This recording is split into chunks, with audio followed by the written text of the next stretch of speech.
Okay, so selamat tengah hari.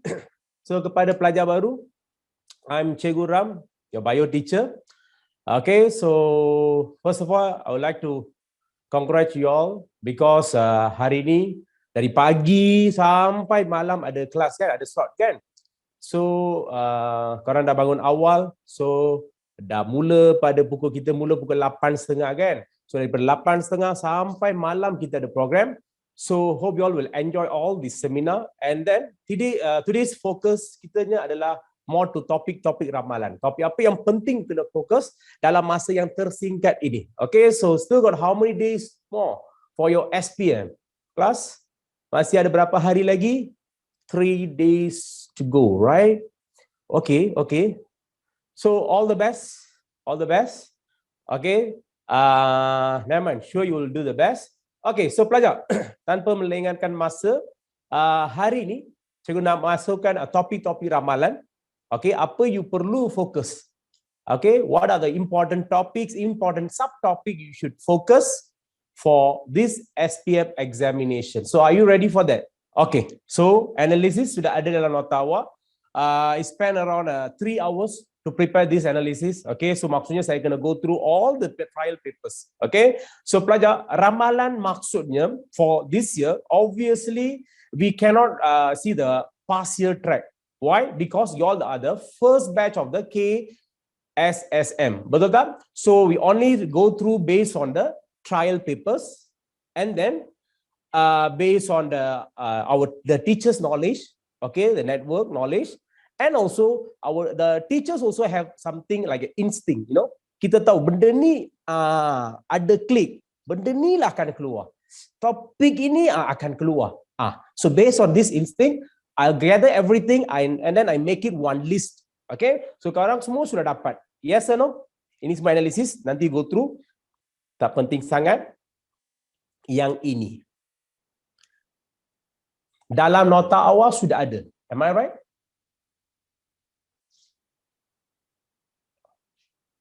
Yes. Okay, fantastic. So pelajar, what you should focus for this biology SPM 2021 exam? Number 1, Form 4. Dalam Form 4, bab pertama adalah introduction. Tak perlu, not important. Form 4, Chapter 2. Chapter 2, which is cell and organization. Okay, cell and organization ataupun biologi dan organisasi sel. Ini topik paling penting untuk tahun ini. Topik ini boleh keluar dalam kertas 2 soalan 1. High chances. Okay, high chances boleh keluar dalam kertas 2 soalan 1. 1 second. Okay. Now, apa yang boleh tanya dalam topik ini? Bahagian pertama, anda kena tahu tentang komponen dia. Komponen. Okay, so komponen meaning that you have to know the organelles. Organel penting ya, organel. Ada banyak organel kan? Kena ingat semua organel dan dia punya fungsi. Contoh, for example, ribosome, lysosome, rough endoplasmic reticulum, jalinan endoplasma kasar, jalinan endoplasma halus, so smooth endoplasmic reticulum, all this function, organelle function, mitochondria, ini semua kena tahu. Okay, so tolong go through all the component of the animal cell and plant cell and its function. Itu pertama. Number 1, structure and also the function. Okay, tak pelajar? Itu pertama. Dan juga at the same chapter, tolong fokuskan bahagian amoeba and paramecium. Okay, dalam amoeba and paramecium, anda kena tahu dia punya nutrition type. Okay, cara pernafasan, respirasi, cara pembiakan or nutrition, reproduction method. Semua you kena tahu untuk paramecium dan juga amoeba. Even soalan boleh keluar cara pemakanan. Pemakanan ataupun the method of feeding. Soalan ini boleh tanya dalam essay. Boleh bagi markah 6 hingga 8 markah. So kalau soalan keluar, method of feeding for amoeba, Okay, and then they give you 8 marks. Can you write one whole essay? Can write? Yes. Abi, very good. You are my student. Okay, tengok student saya semua boleh berjawab. Fantastic, very good. So pelajar, sebab dalam kelas intensif saya sudah bincang benda ni semua, betul tak? So pelajar, pemakanan maksudnya how the amoeba will eat. Contohnya, first point, the amoeba will move towards the food, betul? And engulf, betul tak? Ini maksud engulf. Ini contohnya food, ini amoeba. Amoeba akan engulf, melingkungi. Kita panggil engulf in English, right? So engulf. After engulf, now this food entails to become a food vacuole. Vacuole makanan. Dan dalam tu ada vacuole makanan, sudah jadi vacuole makanan. Dan vacuole makanan ini akan gabung dengan satu lagi komponen kita panggil lysosom. Dalam lysosom ada satu enzim kita panggil hydrolytic enzyme, enzyme hydrolysis, which is we call as lysozyme. Lysozyme bahasa Melayu, betul tak? So, this lysozyme enzyme will gabung dengan makanan dan boleh mencernakan makanan. Can digest the food. After digest, what will happen? Got nutrition, right? Ada nutrient kan? Nutrient akan serap oleh sel dan bahan buangan ini akan keluar. This process. So, one by one you have to explain. Ini pun boleh keluar. High chances. Okay? Next. Bab 2. Tolong fokuskan komponen dan juga amoeba and paramecium. Okay, other than that, form 4, pelajar, tadi bab 2, topik ini, almost 8 negeri tanya soalan ini. 8 negeri tanya soalan ini. High chances. Even during KBSM pun, topik ini selalu keluar. Popular question. So boleh kena 99.9% boleh kena. Okay, next, metabolism and enzyme adalah bab 5. Bab 5 tingkatan 4 juga. So dalam bab ini anda kena fokus kepada extracellular enzyme dengan tindakan enzim. Okay, first of all, apa itu enzim? Definition. Okay, definition must remember. What is enzyme? To speed up the biochemical reaction. Untuk mempercepatkan kadar tindak balas. Betul? That is the function of enzyme. Dan dalam enzyme ada banyak proses macam lock and key. Betul tak pelajar? Hypothesis. Dan dia punya ciri-ciri. Tolong fokus. Dan extracellular enzyme. Extracellular enzyme maksudnya based on one cell, dalam satu sel, 3 important component, you have to remember 4 component. Number 1, you have to remember the nucleus. Lepas nucleus ada rough endoplasmic reticulum, jalinan endoplasma kasar, dan juga ada ribosom. Di sini ada Golgi apparatus, jasad Golgi. Ingat 4 komponen ini, you boleh jawab topik ini. Extracellular enzyme. Apa berlaku? First of all, DNA dia akan copy kan? Lepas copy, RNA akan pergi ke mana? Ribosom. Ribosom akan sintesis ribosom menjadi apa? Protein. Dan protein akan hantar ke mana? Jalinan endoplasma kasar. Lepas tu dia pergi ke mana? Golgi apparatus. Apa Golgi akan buat? Golgi maksudnya always ingat factory. Betul? Can modify, process, package dan transport. Lepas dia modify, protein sekarang menjadi apa? Enzim. Sekarang enzim akan keluar melalui plasma membrane. Will diffuse out. Ini kita panggil extracellular enzyme. Enzim extracell. Kenapa? Sesuatu sel can produce the enzyme but for not internal uses, for external uses. Lepas dia synthesize, dia keluarkan enzim keluar. Okay? So maksudnya this we call as extracellular enzyme. So if I ask my student, extracellular enzyme, ada berapa point you kena ingat? There are how many points? See, 7 points.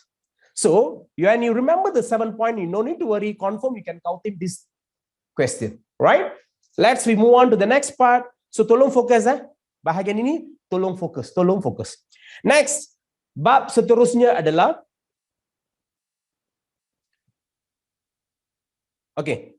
next part bab 6 tingkatan 4 cell division, pembahagian sel.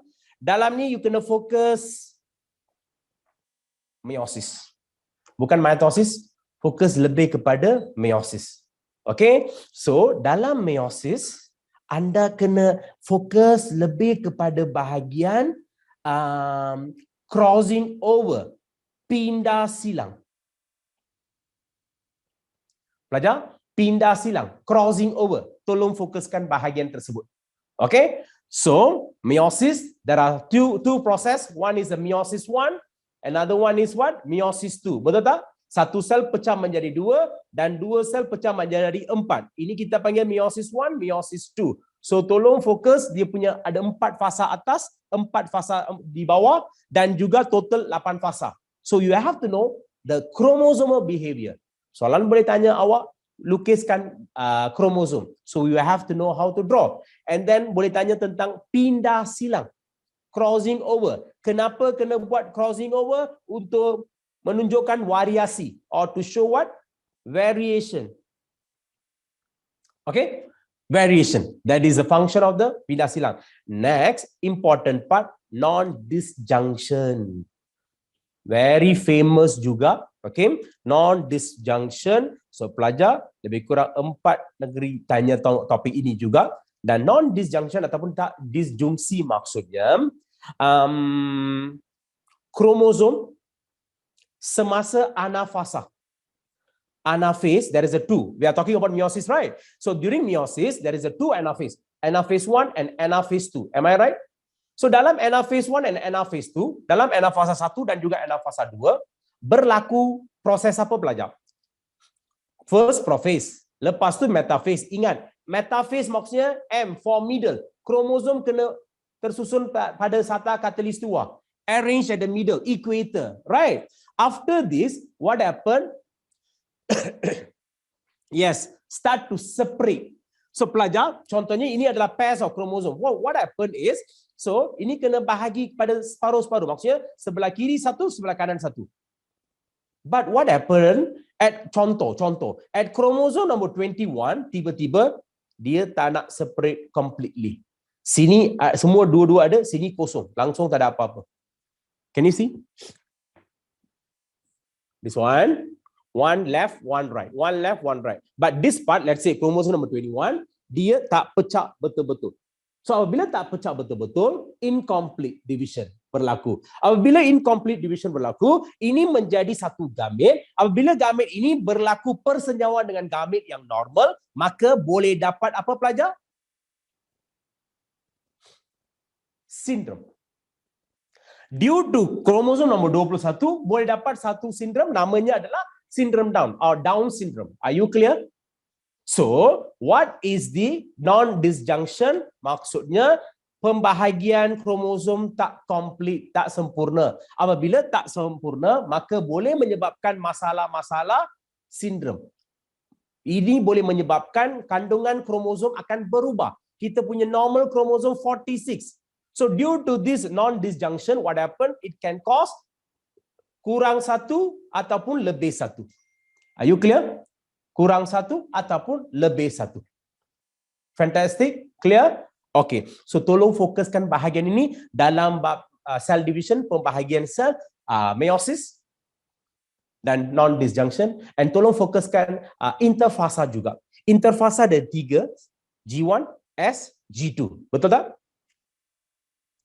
Interfasa G1, S, G2. Apa fungsi G1? G1 synthesize new organelle untuk mensintesiskan organelle baru.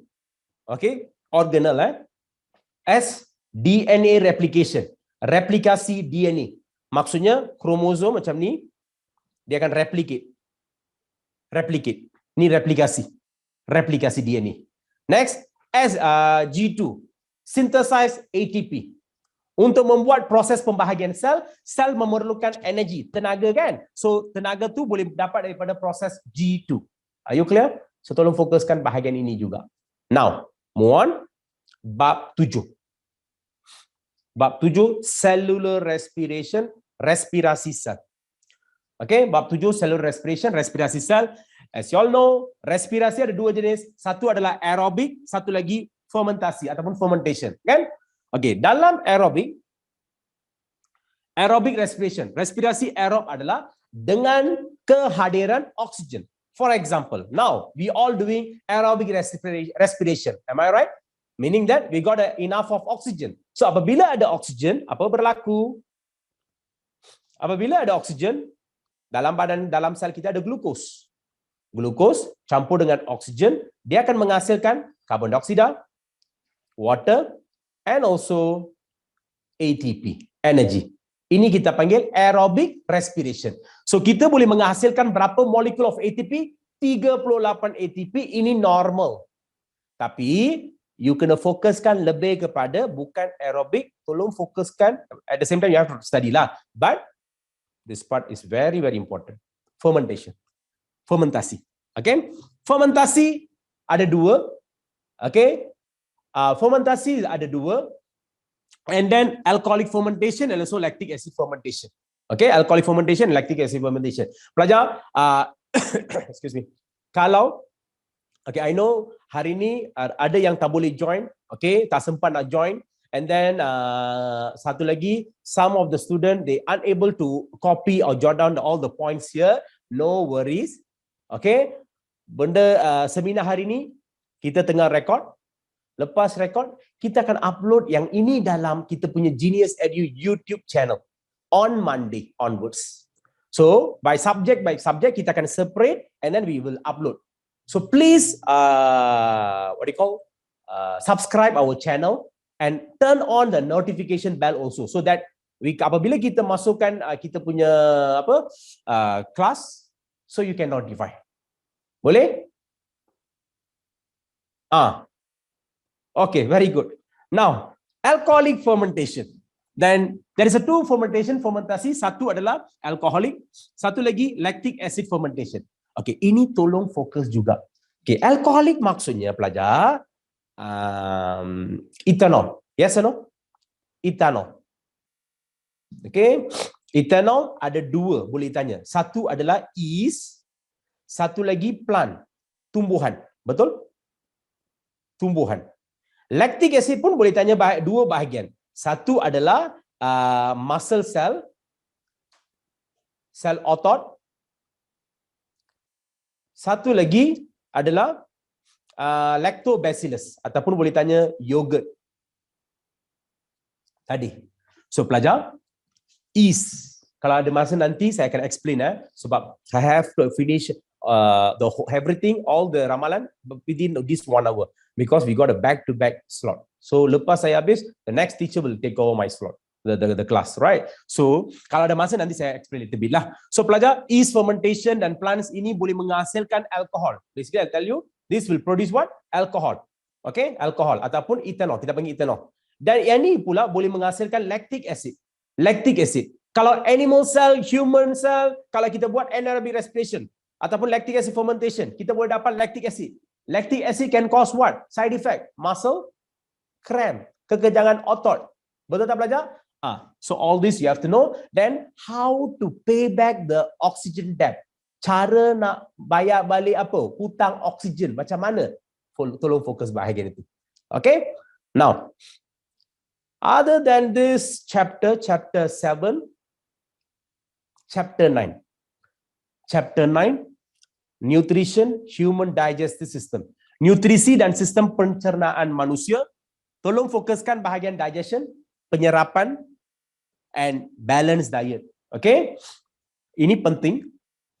Tapi, ini paling penting. Paling penting. Tiga ni paling penting. Okay? So, pelajar, kalau paling penting maksudnya you kena fokus betul-betul bahagian ini. Boleh tanya regarding on a balanced diet.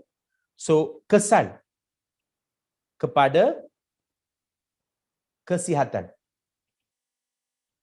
Effect of health.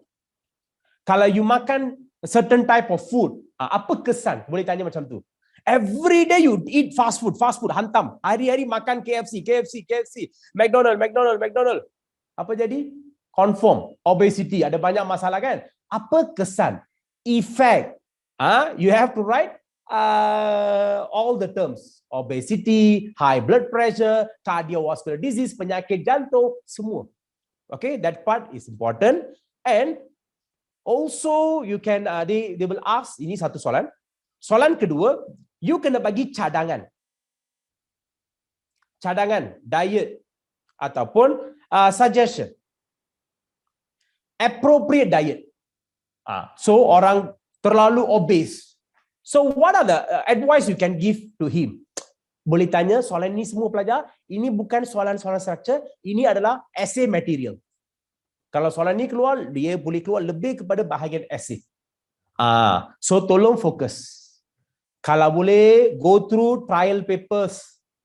Tengok skema jawapan. Okay, pelajar-pelajar saya, I already did all this question in our intensive class, right? In our master class, online master class. So please go through that.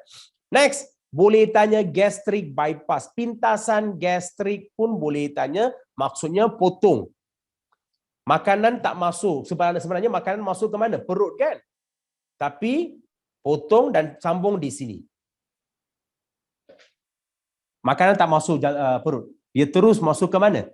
Duodenum. Okay, supaya digestion semua dia boleh turunkan, so that less nutrient will absorb, so that it can reduce the weight. Tapi ada side effect juga.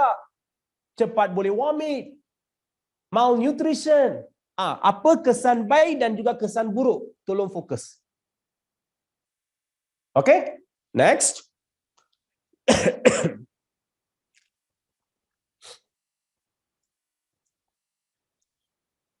Bab 10. Bab 10 adalah transport in human and animal, pengangkutan dalam manusia dan haiwan. Dalam ini fokus bahagian lymphatic system, pembentukan bendalir, tisu dan juga limfa.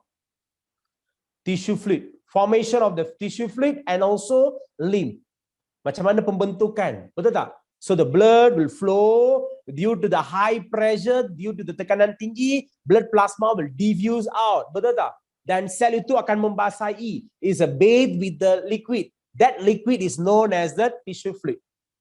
Daripada itulah sel boleh dapat nutrien dan boleh keluarkan carbon dioxide, all the exchange will take place over there. So tolong fokus bahagian itu. Dan juga komponen dalam lymphatic system. Contoh, ada lymph node kan? Lymph node. Sorry, node pula. N-O-D-E. Node. Ataupun nodus limfa. You kena tahu apa dia punya fungsi. Tahu kan nodus limfa? Apabila lymphatic system, lymph enter into the lymphatic nodes, nodus limfa akan menghasilkan, contoh, ini masuk di sini, liquid. So ini adalah lymph node. So lymph node will produce lymphocyte. Lymphocyte. Betul tak pelajar? Lymphocyte ataupun lymphocyte. Lymphocyte is what class? Is that type of white blood cell. Sel darah putih. Okay, so apa fungsi lymphocyte? Lymphocyte can produce what? Antibody. Limfosit ini boleh menghasilkan antibody. So apabila tengok dari sini, contoh lymph enter from this way. Apabila enter here, so here got lymphocyte.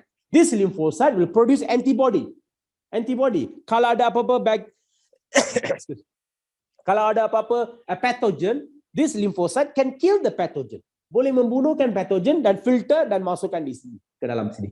So you kena tahu komponen dalam lymphatic system and also its function. That part is so important. And also a little bit focus on the blood circulatory system. Okay, sistem peredaran darah dan juga sel darah. Okay, sistem peredaran darah, sel darah, tolong fokuskan bahagian itu juga. Okay, now 11, chapter 11. Dalam chapter 11, anda kena fokus type of immunity. Pelajar, type of immunity. Tolong fokus bahagian ini. Jenis keimunan. Okay, jenis keimunan, type of immunity. Tahu kan? Ada dua jenis. Satu adalah aktif, satu lagi adalah pasif. Under aktif ada dua. Satu adalah semula jadi, satu lagi buatan ataupun natural, artificial. Natural, artificial. Semula jadi, buatan. Okay, so now class, antara empat ini, yang mana you kena fokus adalah this part and this part. Artificial active immunity, okay, buatan. Satu lagi artificial passive immunity. Ini dua penting, especially this part. Tolong fokus bahagian vaksin. Okay, vaccination is very important. Tolong fokus dan boleh tanya graf juga. Tahu graf? Dia akan slowly increase, lepas tu drop again. This is the first dose. Then kena ambil second dose to increase the level of immunity. Barulah kita boleh capai the level of immunity. Kalau kita capai level of immunity, barulah kita boleh attack virus. Yes or no? Okay. So soalan boleh tanya, vaccination, apa kelebihan? Okay. Number 2, boleh tanya tentang graf. And then number 3, boleh tanya, kenapa kena ambil booster dose? Or second dosage? Or booster dose? Apa purpose? Boleh tanya macam tu. Tolong fokus bahagian itu. Since this topic is very hot, tanya lukis board. Tak faham? Okay? Come again. So pelajar, yes, even can ask you to draw the graph also pun ada. Okay, you kena draw the graph pun kena buat juga. So pelajar, apabila kita ambil second dose, barulah yang ini boleh mencapai tahap keimunan. Can reach the level of immunity. That's why we are taking second dose ataupun a booster dose. Please focus this part. Very famous. Okay? For this year. Okay? Now, soalan seterusnya, topik seterusnya adalah bab 12. Dalam bab 12 ini, you kena fokus kepada endocrine system. Tolong fokus kepada endocrine system, hormon, especially bahagian fight or flight situation ataupun lawan dan lari. You know, right? Any emergency situation, nervous situation, you tiba-tiba tengok ular, so rasa takut dan cabut lari, betul tak? Masa tu apa berlaku? What hormone will produce? What hormone class? We will start to produce our adrenal gland, kelenjar adrenal will produce adrenaline. Apa fungsi adrenaline? Apa fungsi? Very simple. Nanti dalam 3 hari ini awak akan rasa. Why? Because on the 2nd of March, when you enter the exam hall, first day of the SPM examination, so apabila you masuk bilik dewan peperiksaan, awak akan rasa beberapa simptom. Nanti you confirm, you akan ingat saya tahu. So you akan ada beberapa simptom. Salah satu simptom adalah sweating, heartbeat increase, breathing rate increase, glucose semua shoot up. All this will happen. Do you know why? Congratulations, because you already produce adrenaline. Masa tu you sudah merembeskan hormon adrenaline. Okay, apabila sudah ada hormon adrenaline, you will show the certain symptom like increase heartbeat, breathing rate increase, metabolic increase, apa lagi? Denyutan jantung bertambah, kadar pernafasan bertambah, berpeluh. All this will happen. Lepas tu jangan cabut dan lari ya. Tak boleh lari, you have to control. Okay, how to control? I'll give you one technique. Okay, on the day, exam hall, sebelum masuk exam hall, okay, if you got all the symptoms, very simple. How to control it? Very simple. Within 30 seconds, you can control. So please close your eyes and think about me. Think about me for 30 seconds is enough. Everything will be settled, solved. Everything will be calmed down. Okay, so please practice on the exam day. Tolong jangan lupa. Okay, so pelajar, ini kita panggil apa pelajar? Fight and flight situation. Lawan dan lari. Okay, so pelajar, you will produce adrenaline, tolong fokus. Very important, tolong fokus topik ini. Okay, other than that, fokus pada voluntary action, involuntary action, itu semua just a basic part, also focus. Okay, now bab 14, tingkatan berapa? Tingkatan 4 juga, tolong fokus skeletal muscle, and more important is this part. Bahagian ini lagi penting. Okay, nampak tak? Okay. So this part is very important. Dalam ni you kena tahu tentang pergerakan. Pergerakan, maybe kaki, tangan. Movement of leg and arm.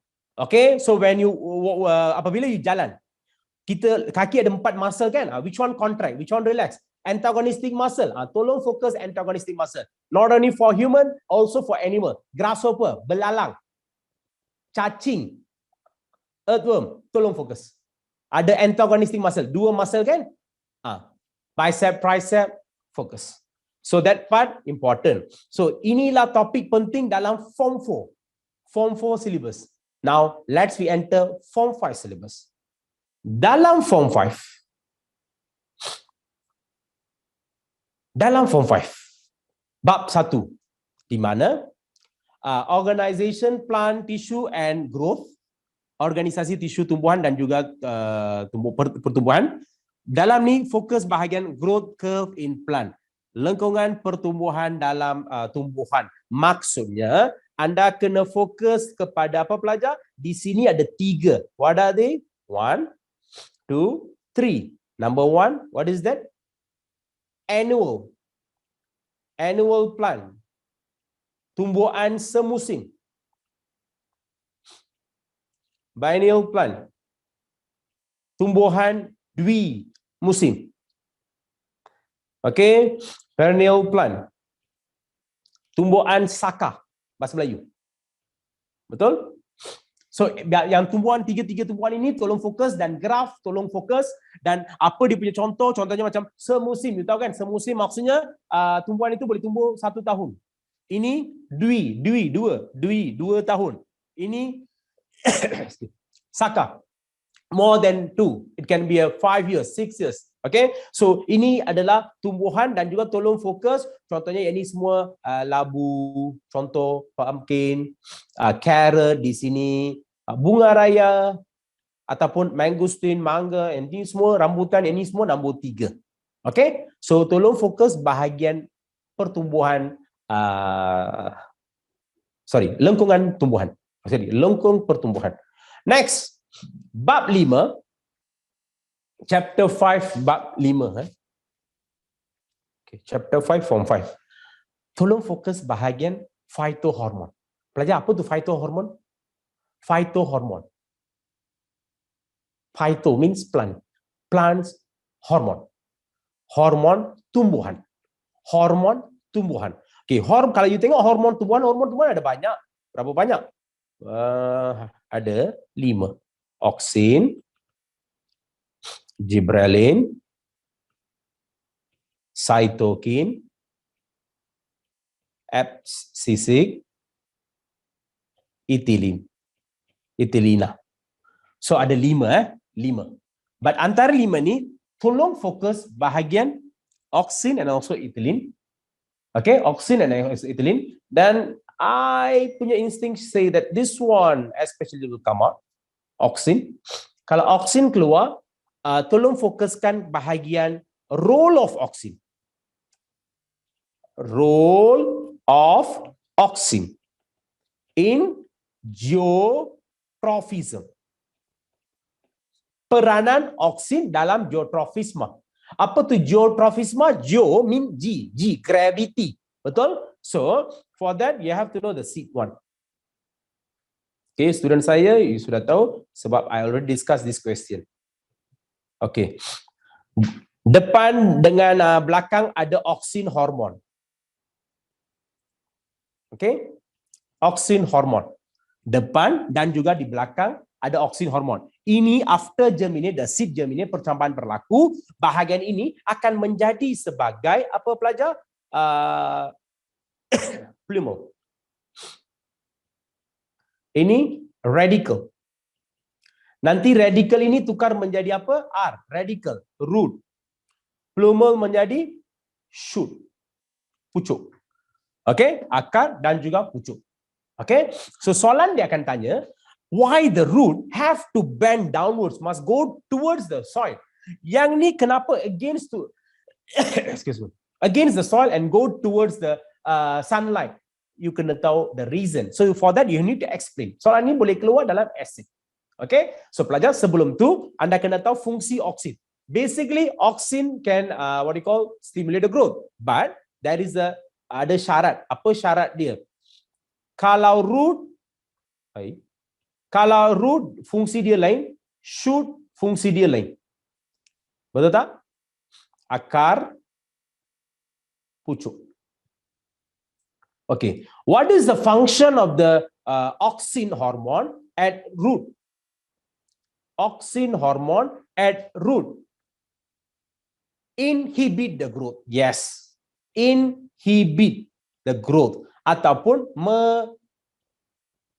merencat. Inhibit maksudnya merencat pertumbuhan. Yes. Apa fungsi auxin at the shoot? Tadi inhibit. Now stimulate. Stimulate.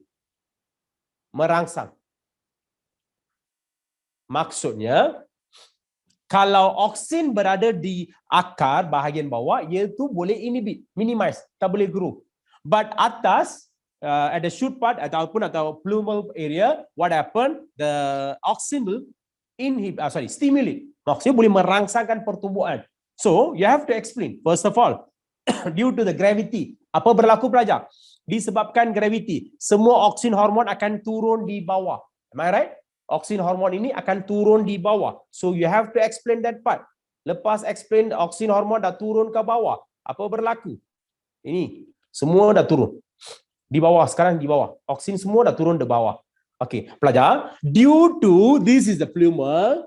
Tolong fokus, plumel. So plumel jadi shoot kan? Shoot, oksin stimulate ke inhibit? Merangsang ke merencat? Stimulate. Yes or no? Apabila stimulate, bawah stimulate. Atas ada oksin. Kenapa atas ada oksin? Kan gravity. Gravity dah turunkan semua oksin. So bawah boleh stimulate. So the lower part can grow and bend upwards. Are you clear?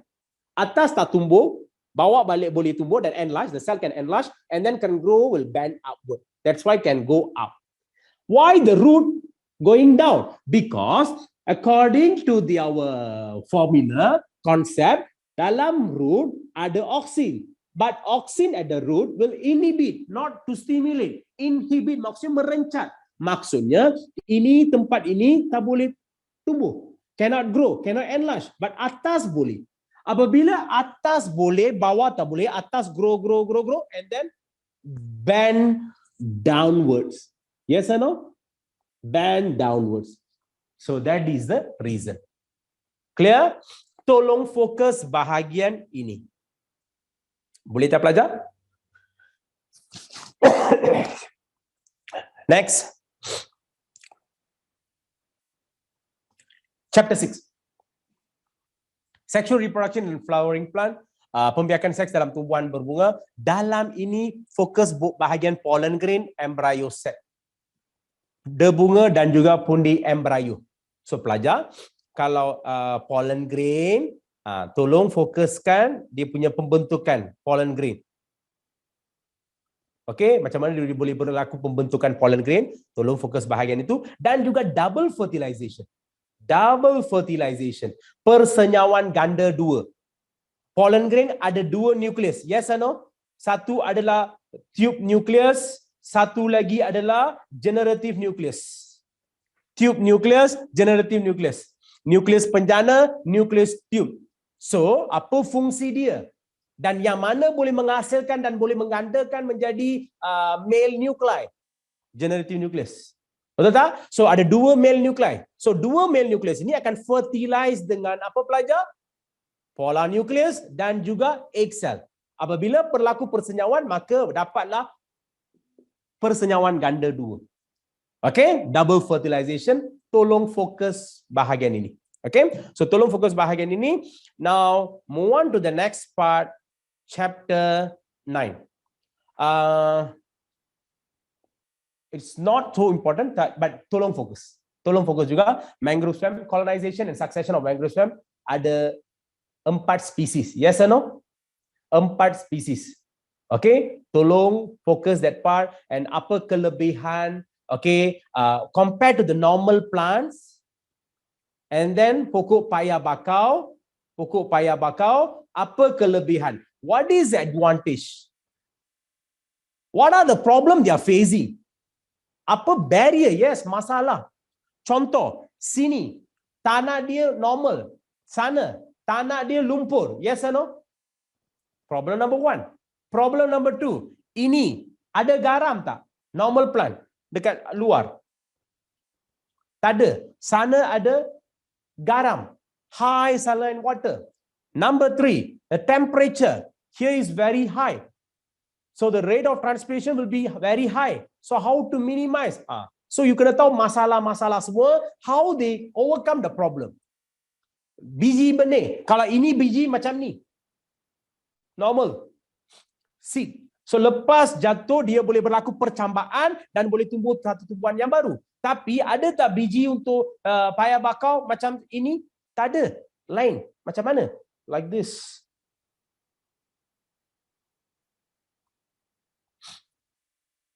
Okay. Apabila dah mature, ini akan tanggal sendiri dan dia jatuh. Pop. Dia akan masuk. Ini semua lumpur. Kawasan paya bakau lumpur kan? So, apabila masuk, only this part can enter into the muddy soil. The remaining part masih berada di atas. Apabila remaining part ada atas, boleh berlaku percambaan dan boleh tumbuh sebagai satu tumbuhan yang baru. So, all these are the problem. At the same time, there is a solution. So, apa masalah, apa solution, tolong fokus. Okay? Next, bab 10. Environmental Sustainability, kelestarian alam sekitar, bab 10 tingkatan 5. Fokuskan bahagian eutrophication, BOD, Biochemical Oxygen Demand. Apa tu eutrofikasi pelajar? Eutrophication maksudnya you have to focus lebih kepada bahagian okay, contohnya kolam sunlight. Okay, so due to the nutrient yang berlebihan daripada baja, okay, kumbahan daripada factory, dalam tu ada nutrient. Contoh nutrient adalah nitrate. Semua nitrate ini akan masuk ke dalam air kolam ataupun pond water. So apabila masuk, ia boleh menghasilkan alga. So it will start to grow lots of algae. Apabila algae tumbuh pada permukaan kolam, maka all these are the fish, aquatic plants. Okay, maka sunlight cannot penetrate. Kalau sunlight cannot penetrate, what happen? This can prevent the entry of the sunlight, right? Okay, apabila yang ini tak boleh masuk, maka the aquatic plant cannot do what? Photosynthesis. Okay, so finally, yang ini pun akan mati, tumbuhan alga pun akan mati, betul? Dan ikan haiwan yang ada dalam air pun akan mati.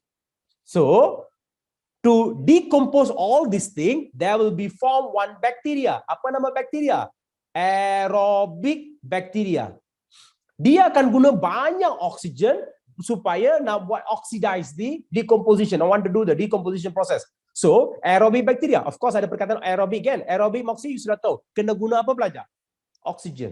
So, bila guna oksigen, kandungan oksigen dalam kolam ini menjadi semakin rendah. The oxygen content will be lesser. So that the demand become higher. Biochemical oxygen demand become higher. Pelajar, tolong jawab. Kalau BOD tinggi, air itu bersih ke ataupun kotor?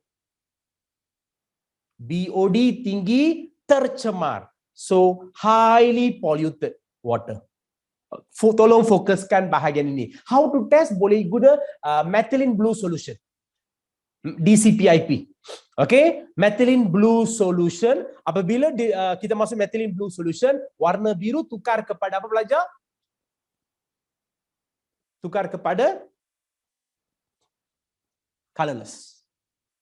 Tak warna. Okay. Apabila dah tukar, maksudnya itu bergantung kepada masa.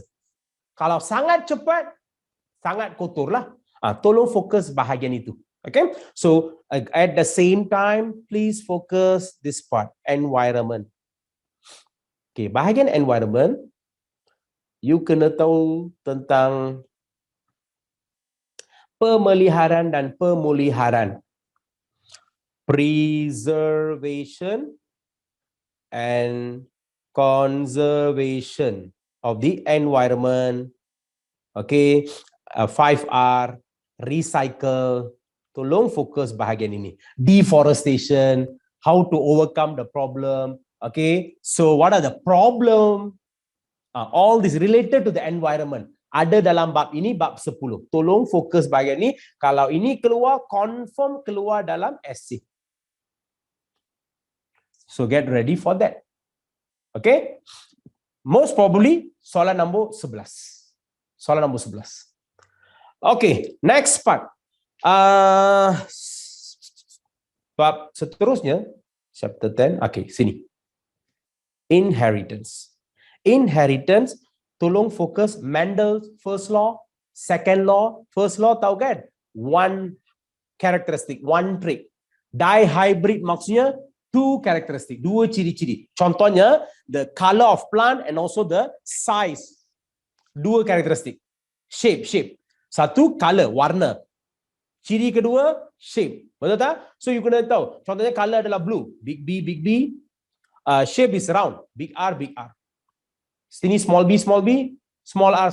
Then you kena buat calculation semua.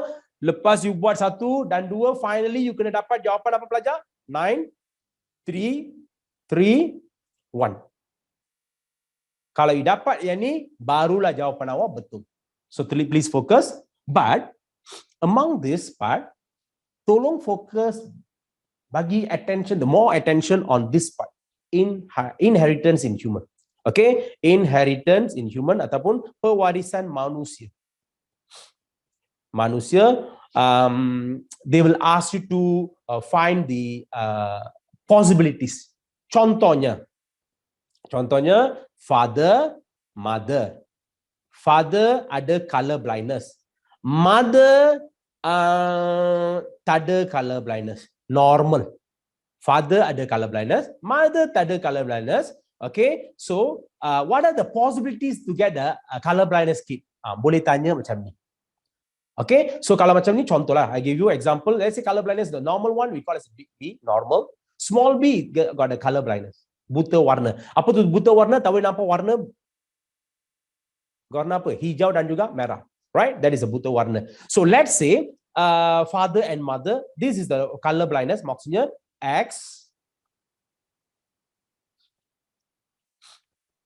Color blindness, small b. Ini big B.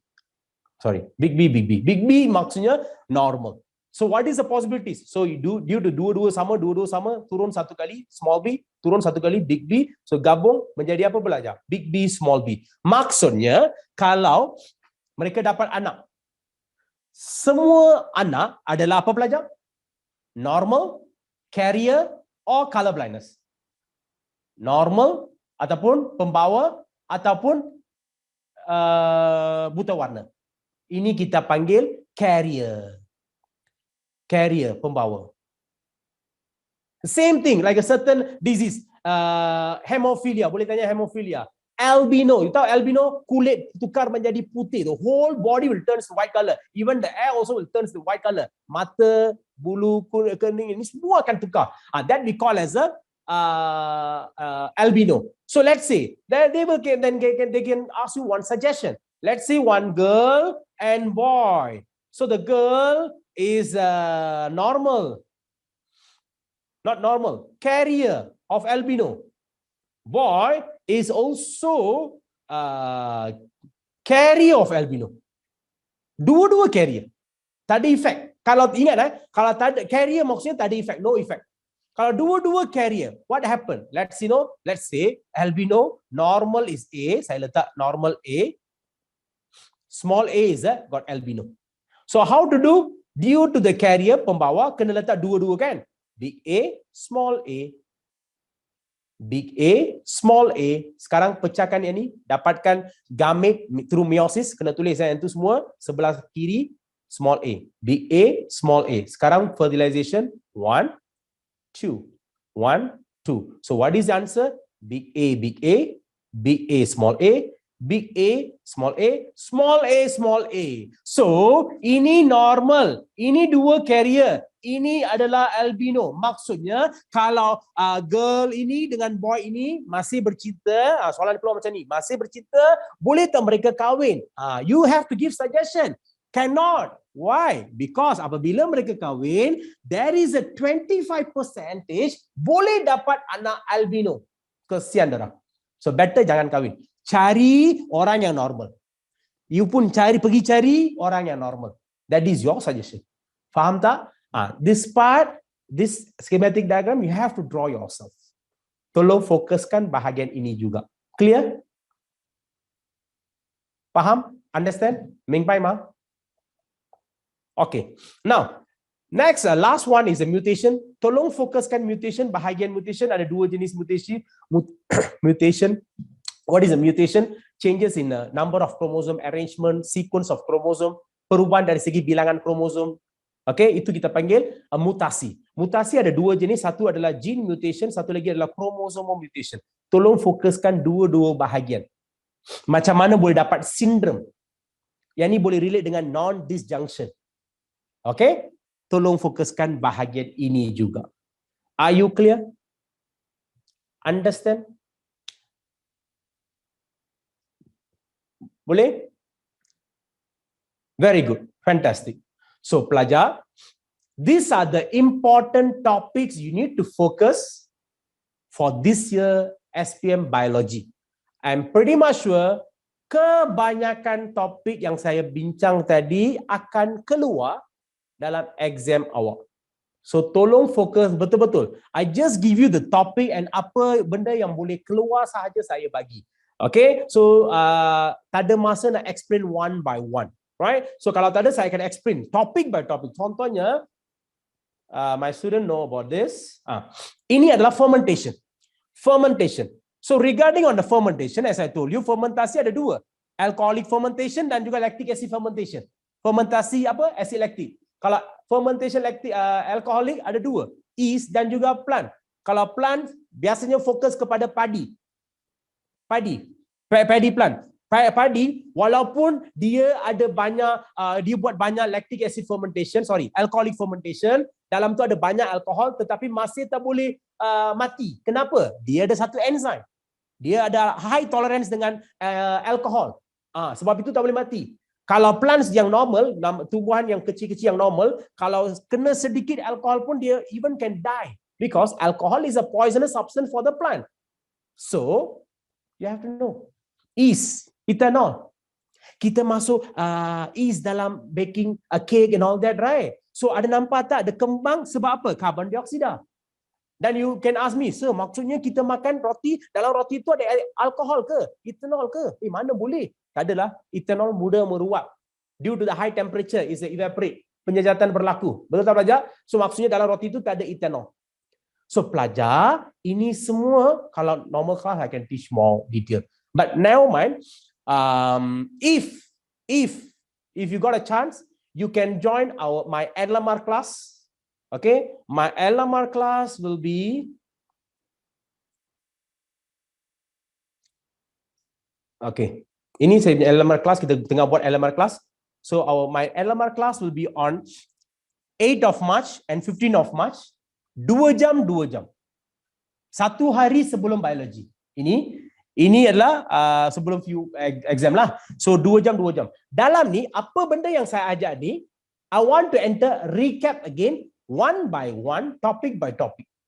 Are you clear? So if you are interested, you can join our LMR class. You can contact our help desk. You got a number, right? Okay, so this number, you can contact them, you can ask them. Okay, so pelajar, I think that's all for today. Lepas ni you ada, I think lepas ni you ada AdMax slot.